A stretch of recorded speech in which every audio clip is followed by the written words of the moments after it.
Netherlands. Taiwan says talks are underway to open a trade office in Slovenia. Vaccine passes. The government outlines its next step in tackling COVID. Free after 4 years. Hong Kong independence activist Edward Leung is released from jail. And game on. Microsoft puts a $70 billion bet on the gaming industry.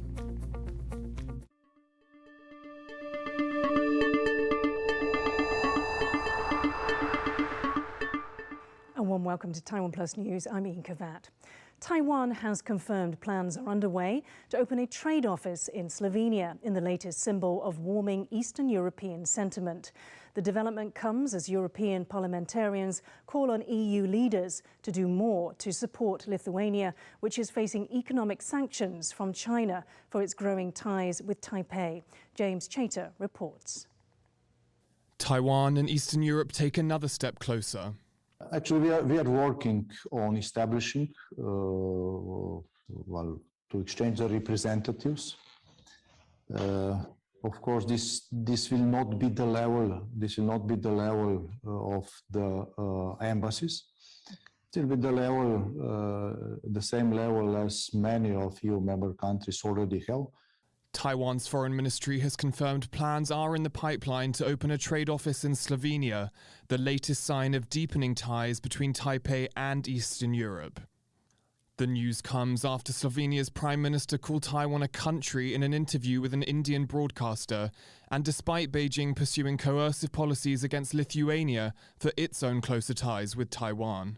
What this development shows us that even though that we have seen such a strong backlash coming out of China against Lithuania, it has not deterred others in Central and Eastern Europe from approaching Taiwan and cooperating with Taiwan.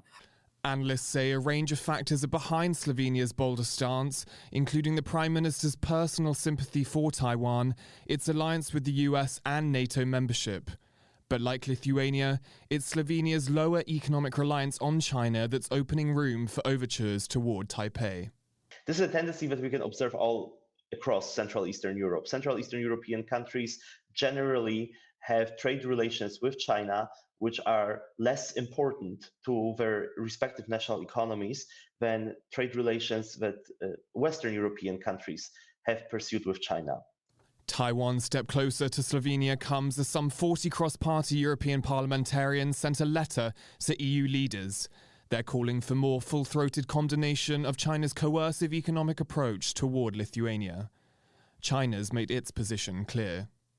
现在，立陶宛以一己之私，企图用自身错误绑架中欧关系，这既不负责任，也很危险。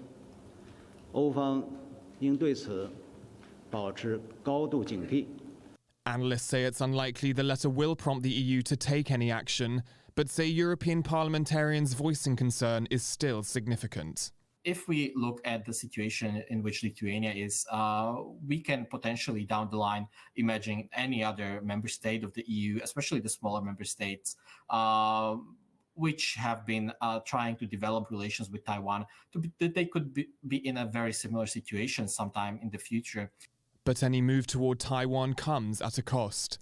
Last month, China removed Lithuania from its customs clearance system, in effect banning Lithuanian imports to China, and warned companies in other countries against investing in Lithuania.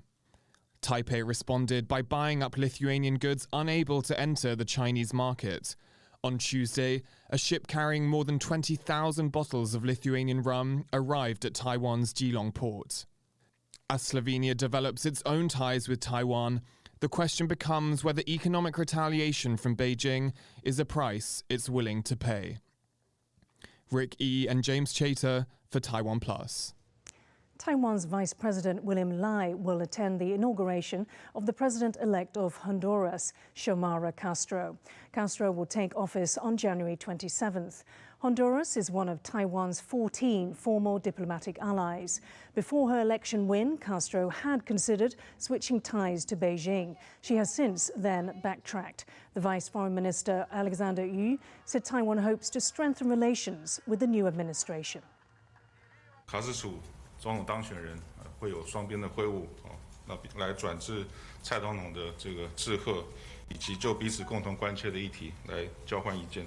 那最后就是推动元首外交，是增进友邦高层情谊、政府重点的外交工作，也是当前我国推动踏实外交、巩固邦谊的重要工作之一。A proposal to lower the voting age in Taiwan has advanced in the legislature. It's a measure that has support from several political parties. The change would allow citizens to vote in elections starting at the age of 18, down from the current 20. The measure still needs across-the-aisle support in order to pass in the legislature. It still has to pass a public referendum and it needs presidential approval. DPP legislator Zhou Chunmi is one of the people who proposed the amendment. 我想，随着网络的科技、资讯传播的发展，年轻世代对于政治的关注度日渐提升，同时也具有足够的成熟跟媒体的识读、议题讨论的能力。所以呢，有些朋友、有些同学在学生时期他就投入了公众的事务、公共的事务。那我想，投票是作为最能够直接参与政治的方式。现在我国20岁选举权的年龄规定，已经实质地限制了年轻世代的政治参与。The US Federal Aviation Administration is warning of an impending catastrophic aviation crisis in less than 36 hours due to 5G networks. Several American airports are set to launch potentially disruptive new 5G technology, which could interfere with sensitive systems on some planes. A number of international airlines, including Taiwan's national carrier, China Airlines, have already said they will cancel flights into the United States. Taiwanese airline EVA Air has postponed flights too. While US telecoms have announced they will delay the 5G launch, the move comes too late to prevent the disruptions. COVID-19 is continuing to spread in northern Taiwan, with 10 local cases reported today. 7 of the patients are linked to a wider spread of the airport cluster identified earlier this month. The government is maintaining its zero COVID strategy and is set to roll out local digital COVID-19 passports. Sandy Chi has the details. It has not been a happy year for the northern parts of Taiwan, with disinfections underway, schools suspended, companies stepping up prevention measures, and a growing number of locally transmitted cases. What began as a cluster infection at Taiwan Airport has expanded to the community. Over 100 local cases have been reported, and a third of them have been confirmed as the Omicron variant. As local infections rise, the government is set to roll out a digital COVID-19 passport for domestic use in public places. 如果中央礼拜四开会同意我们使用疫苗护照的话，我们就会有这些资料。那借鉴以后，我们就会可能在我们的公有场馆先来做示范。那批发市场因为它的人比较多，所以这个也是我们优先考虑的地方。The influx of overseas Taiwanese returning home for Lunar New Year and 2 more positive cases at Taiwan Airport prompted the decision to expand prevention measures. 所以原来是相对的一些长程的航班，我们直接做落地裁剪。那我们现在要扩大范围。The testing of inbound travelers will cover some short-haul flights, starting with flights from South Asian and Southeast Asian countries. 以现在的一个大量的一个传播的情况，那与病毒共存，在可以控制的情况之下，那我们大家也有做这样的一些准备。不过现在还是要例行多层次的防疫，力求清零。Late on Tuesday, a further case related to a cluster, which spread from the airport to its steakhouse in Taiwan, was reported. Other cases have been found in northern Taiwan. They include a family of 4 in Hsinchu and a taxi driver from Keelung who drove people to and from quarantine facilities. As COVID breaches more parts of the country and with more travelers coming in, pursuing a zero-COVID strategy is becoming less tenable. The government says everyone should be prepared to coexist with the virus in the future. It remains to be seen how the public will accept this, having managed to evade the worst effects of the pandemic for long before now. Chris Ma and Sandy Chi for TaiwanPlus. Japan reported more than 30,000 new cases of COVID-19 on Tuesday, setting a new daily record. The government is preparing to ramp up prevention measures in Tokyo and other prefectures. These will include limiting crowd sizes, shortening restaurant hours, and stopping the service of alcohol in dine-in settings. Japan has continuously set new infection records in the current wave of the pandemic, driven by the Omicron variant. Some 2,000 small animals will be killed in Hong Kong after several hamsters tested positive for COVID-19. Hong Kong health officials launched an investigation into hamsters imported from the Netherlands after a pet store employee and a customer tested positive. They found that some of the hamsters also tested positive. Officials say they can't rule out animal-to-human transfer of the virus. The city has ordered all pet stores selling hamsters to close and halted the import of small animals. Hong Kong activist Edward Leung, whose now banned slogan became a rallying cry during the 2019 pro-democracy movement, walked out of jail this morning after serving nearly 4 years. The 30-year-old was the iconic former leader of the city's localist and pro-independence camp. He is likely to remain under surveillance as he returns to civilian life in a very different Hong Kong, where freedoms have been curtailed by the national security law imposed nearly 2 years ago. Ryan Ho-Kilpatrick takes a look at the legacy of his short political career.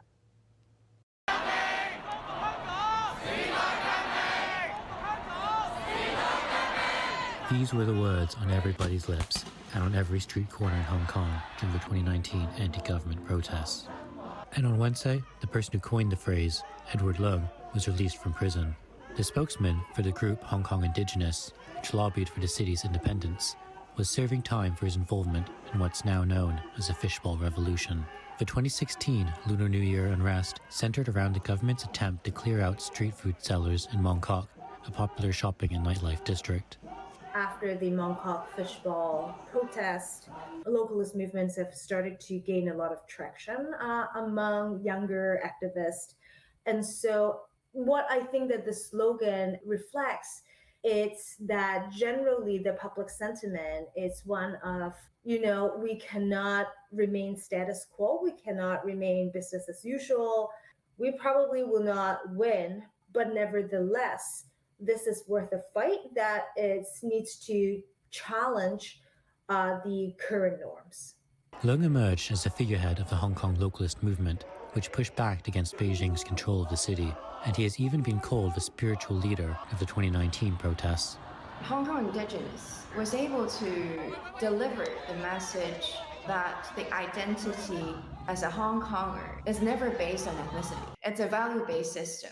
As long as a Hong Konger, you agree on the values that we share and we uphold, like the rule of law, democracy, being freedom-loving, so on and so forth, you actually are a Hong Konger. They've managed to articulate that love for our identity and for our city in a way that almost all our generation and the generation coming after can resonate with, and that's why they gain so much momentum in the political arena. This frustration with the futile political rituals performed by traditional pan-democrats coincided with the emergence of a distinct new Hong Kong identity among young activists who came of age during the 2014 umbrella movement. Leung tried to stand in local elections but was barred. Other localists who were able to run were later disqualified after a ruling from Beijing. Leung's critics said his movement was exclusionary and nativist and had no place in formal politics. But to others, it was the opposite. The idea of a community based not on shared blood, but shared ideals. Born in Wuhan, China, Leung not only articulated this, but embodied it as well. Edward Leung as a figure really highlights the commitment to civic nationalism. So one main strand of argument in localist thinking is that this is not an ethnic-based nationalism. As long as you share the same values, you're able to be included in the sense. Edward himself, being not born in Hong Kong, but nevertheless became a figurehead of the localist movement, it's kind of a good example of this.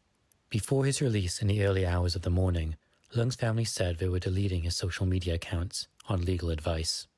He is regaining his freedom in a Hong Kong that is no longer free. And under additional pressure by a supervision order, he now plans to stay out of the spotlight. But he doesn't even need to speak again for his words to ring in the ears of many Hong Kongers for the rest of their lives. Ryan Hill-Kirkpatrick for TaiwanPlus. Coming up, it turns out fish can be pretty good out of water. Details after the break.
台湾最有人情味的地方。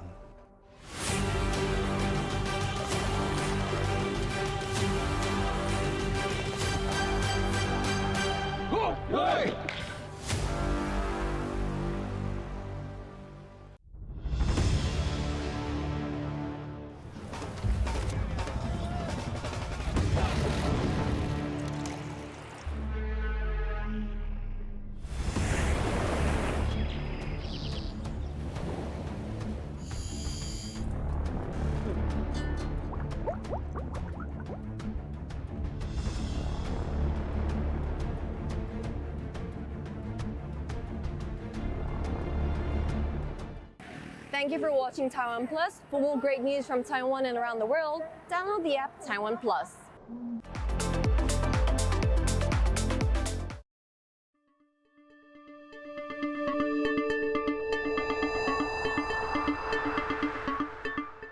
Welcome back. You're watching Taiwan Plus News. A reminder of our top story. Taiwan has confirmed plans are underway to open a trade office in Slovenia in the latest symbol of warming Eastern European sentiment. The development comes as European parliamentarians call on EU leaders to do more to support Lithuania. US Secretary of State Antony Blinken will meet with Russia's foreign minister in Geneva on Friday as tensions rise over Ukraine. Washington and its Western allies have urged Moscow to recall tens of thousands of troops amassed along the border with Ukraine. Russia denies it plans to invade the country. It says it wants guarantees that NATO will not embrace Ukraine or any former Soviet countries. The US and NATO have rejected the demands. Blinken will meet with Ukrainian leaders in Kiev and European officials in Berlin ahead of Friday's talks. Ingrid Betancourt, the Colombian politician who was held captive by left-wing rebels, has announced her presidential bid. This will be her second attempt after her first presidency campaign was cut short in 2002 when she was kidnapped by the Revolutionary Armed Forces of Colombia, or FARC. She was held hostage for 6 years before being rescued in 2008. Betancourt will run as a member of the Green Oxygen Party, a part of a coalition of centrist political parties. The election will be held on May 29th. A London-based law firm is seeking the arrest of India's army chief and a government minister over their alleged roles in war crimes in Indian-administered Kashmir. Stoke White says it has submitted evidence to British police showing how Indian forces headed by General Manoj Mukul Naravani and Home Affairs Minister Amit Shah carried out torture, kidnapping and the killing of activists, journalists and civilians. Kashmir is divided between India and Pakistan. The Indian-controlled part has seen decades of violence that's killed tens of thousands of people, most of them civilians. India's government denies rights violations. Microsoft is set to acquire troubled video game maker Activision Blizzard. in a record $70 billion deal. The buyout still needs to be signed off by regulators and shareholders, but if it goes ahead, it will make the tech giant the world's third largest in terms of gaming revenue. This comes as many companies are placing their bets that more time will be spent in the digital world. Activision is most famous for its Call of Duty franchise, which has generated over $27 billion in revenue since its debut in 2003. Experts say the company is looking to the next generation of gamers. I think mobile just continues to grow, and I think everybody really likes mobile.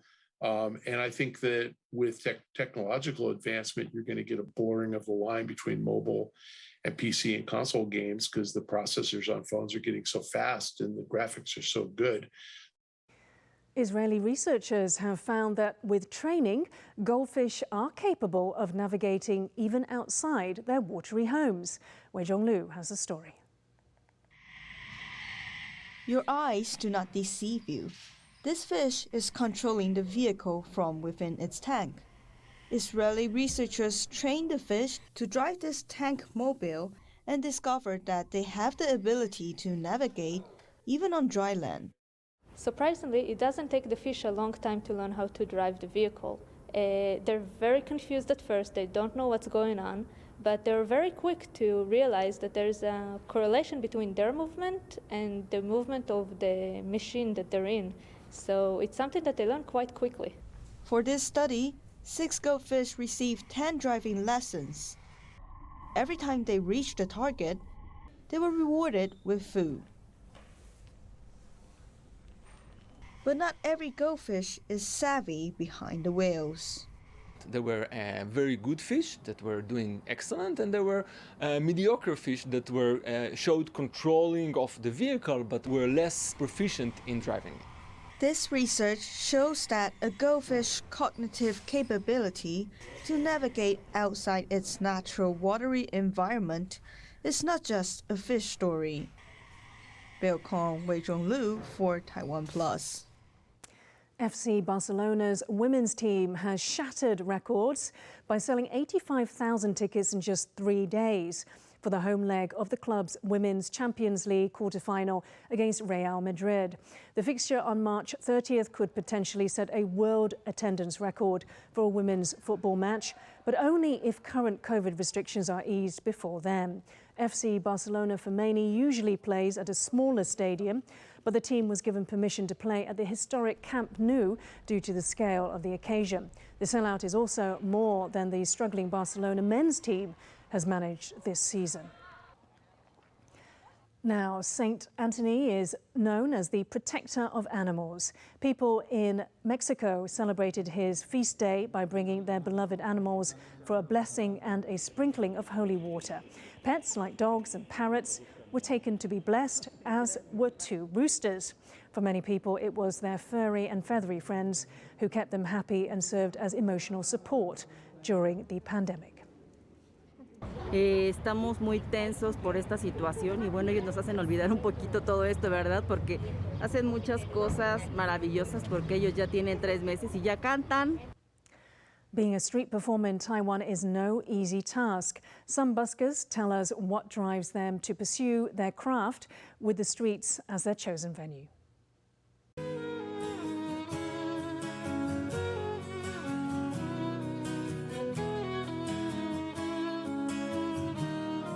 我们转换个舞台，并不是因为我们限制在一个密闭空间表演，而是踏出去向外表演，给大家欢乐，这才是我们的目的。用一句话来形容，就是持续努力，永不放弃。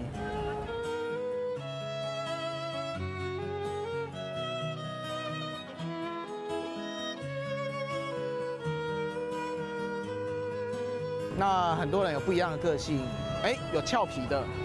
也有含蓄的，那也有沉默的，也有哀伤的。我最怕的呢，其实不是害怕失败，而是害怕观众的冷漠。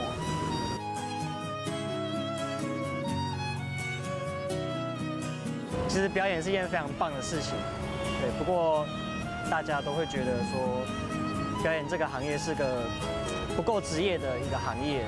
做到现在，我发觉越来越多人在看之后，我的自信心越来越足够。我希望我以后我把我自己，甚至是说把这个表演推广出去给大家，给世界各国的人知道。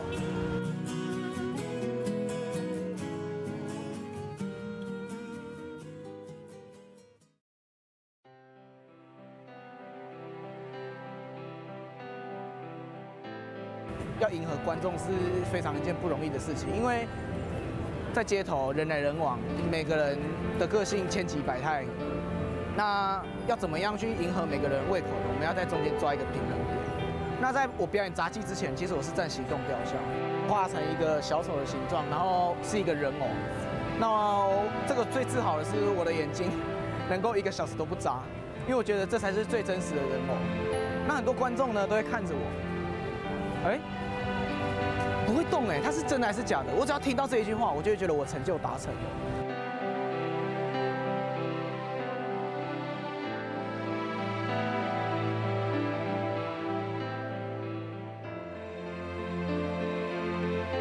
很多人问我说：“你这样为什么？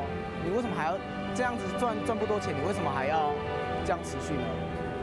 那我会觉得说，如果我现在不做街头的话，我就是个平凡的大学生。那为什么会做街头呢？因为我想让我的生活更精彩。Thanks for watching TaiwanPlus News. I'm Yin Khvat. We leave you with pictures of Spanish surrealist painter Salvador Dali's exhibition in Taipei. For more stories from Taiwan and around the world, please download the TaiwanPlus app. Stay safe and see you next time.